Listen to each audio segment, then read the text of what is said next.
Welcome to my channel Coding Abby, and I am back with a new Python project.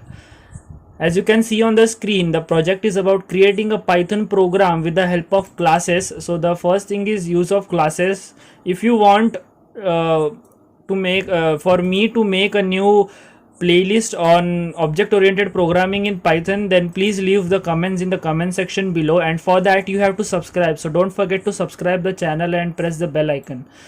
Further, to make a simple bank where users can send, deposit, withdraw money from their respective accounts. So basically we will be creating a bank account. Also create a transfer function which will be used to transfer the money from one account to another. So let's comment this statement and start with our code. We will simply use a class for since the statement includes the word with the help of classes, so we have to implement it using classes. So let's create a class of bank account which is inheriting from the object class. Now let's define the init function for this class, which will take self and let's say name property, that is the name of the account holder, and we will assign this self dot name to name. What we are going to do is we will create let's say a dictionary, so that we can keep track of a particular user and his or her amount in the bank. So we will just update this dictionary with the instance name created, that is accounts. In the accounts we will be the key will be self dot name, and the value will initially be 0 because the initial, if you are opening a new bank account, the value would be 0, right? Yeah, there would be no money. So basically this account dictionary is like, let's say I created my bank account, so the first key value pair would be Abby is the key, since the account holder's name is Abby, and the initial money is 0. Let's say another user there is Puzu, whose account has been created already, and she has incremented, or she has deposited some amount, let's say 100 rupees or $100. So her amount will be 100, and so on. So this is at first this will be an empty dictionary, and as our instances will be created, this dictionary would be updated with that. So here we have to actually write bank account dot accounts. Now we will create this send, deposit and withdraw functions. First of all, we will create simple withdraw and deposit functions. Let's create deposit. In deposit we will again take self and a particular amount to deposit. Okay, so we just have to update if the bank if there is an account of this object already there. So what we have to do is we have to update that with, if suppose there is an account named Abby and it has $50, okay, and I want to deposit more of $150 into my account, so the total would be 200. So what we have to do is add 150 to this pre-existing $50. So we will do bank account dot accounts, and the self and the key would be self dot name plus is equal to whatever the amount. In here it's 150. So when this will be here, the amount value would be 150, and this 50 would be updated added with 150 to make it 200. So right now my account will hold $200 likewise, and we will print that, let's print it using f string, that your account has been credited with, let's decide a currency, let's take it as dollars, with amount dollars, whatever the amount is. Now we will define a withdraw function which will be of similar which will do the same kind of things, just that in case of adding the amount we will be subtracting the amount. So that's it, and here it should be debited with this particular amount of dollars. Now there is a function called as the transfer function, as the statement mentions. Let me uncomment it. Also create a transfer function, as the user will be sending or transferring money and the other will be receiving the money. So for this we will, let's suppose, create a new function, def transfer. The transfer function will be called by the person who wants to transfer his or her money to other accounts of money. Let's say I want to transfer my $50 to Puzu or Shizan, maybe my friend. So we will take that instance of this, the self means me, and then the other account holder name, let's say receiver, and amount which has to be transferred. So it's basically two times these actually these functions both can be included here. Self will be deposited and receiver would be we will call withdraw function for self and receiver or deposit function for receiver. So let's try running this. Self dot withdraw, and what is the amount? Amount is amount. And self dot receiver dot, what is it? It is receiver dot deposit. And how much to deposit? Amount. So now what we will do is we will let's try to implement these functions, these three functions.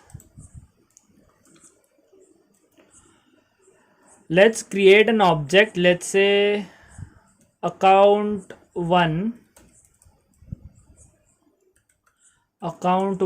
is equal to bank account, and the name of the bank account holder is, let's say, Abby, and second is Puzu, let's say, and third is Shizan, let's say.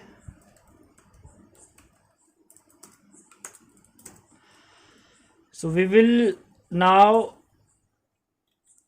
perform these functions over okay, let's first try printing our accounts or the accounts dictionary here. Okay, print bank account dot accounts. Let's run this code. Okay, it's saying invalid syntax. Print f. Oh, so here we have to run it using python 3 command, python 3 bank.py. Yes, so as you can see, Abby has 0 Puzu has 0 and Shizan has $0. All three have $0 right now. I got this error because it's running in Python 2 point something version where f-string this format is not supported. That's why I run this command python 3 and then my file name. Now we will perform some basic functions of, let's say, account 1 dot. I want to deposit some amount and the amount is $100, and control copy, control V.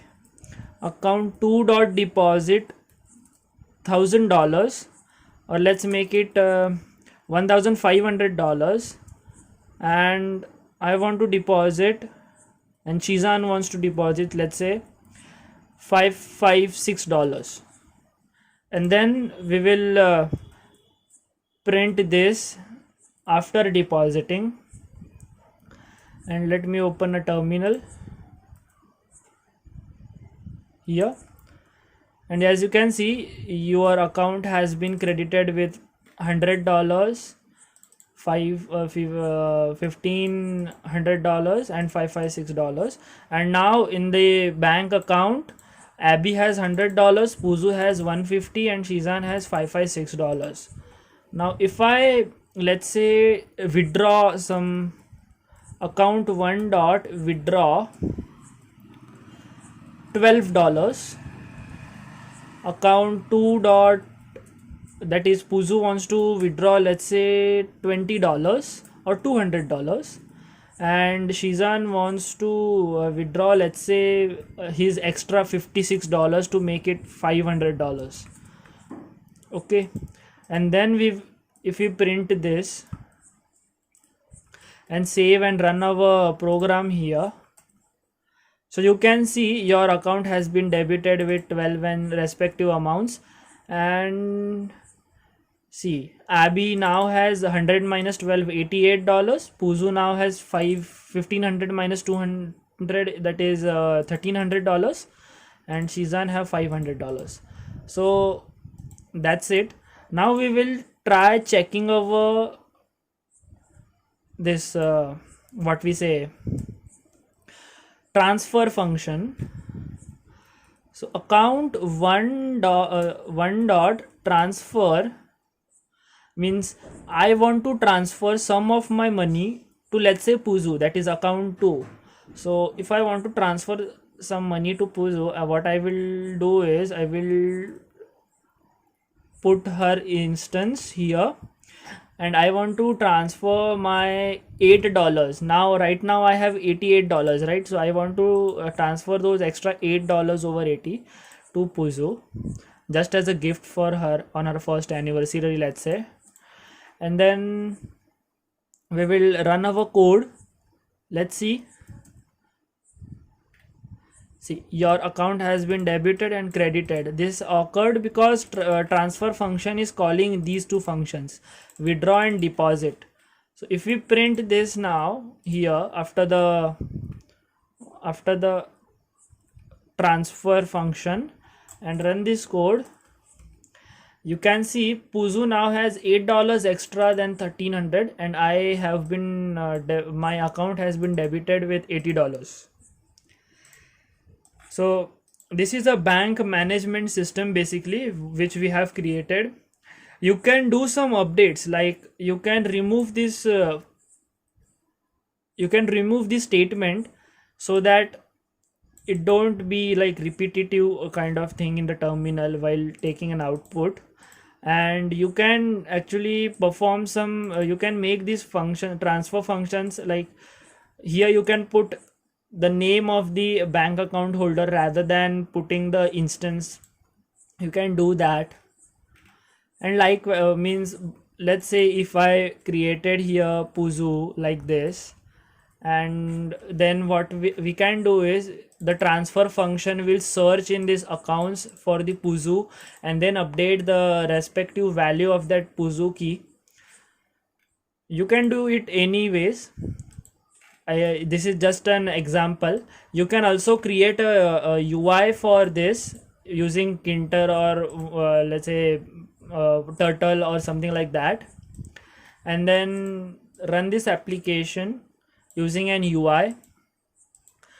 Right now I will stop this video because it is getting long, and it will then no longer be a mini kind of, although the code is very simple. The code required only 1 2 3 4 5 6 7 8 9 10 11 and 12 lines, only and only 12 lines, and this is just the implementation of the code. So this is for testing, right? The main code was of only 12 lines. So thus it's very amazing to use Python, because in very few lines we can code like a lot. We can code a big functionality in less number of lines. That's it for this video, and we will meet in the next video for our future projects in Python. I will be surely uploading it, and you can check the playlist frequently, or rather you can press the bell icon so that you will get notification whenever I come online and whenever I upload a new video in here. So bye bye, stay safe, and see you in the next video.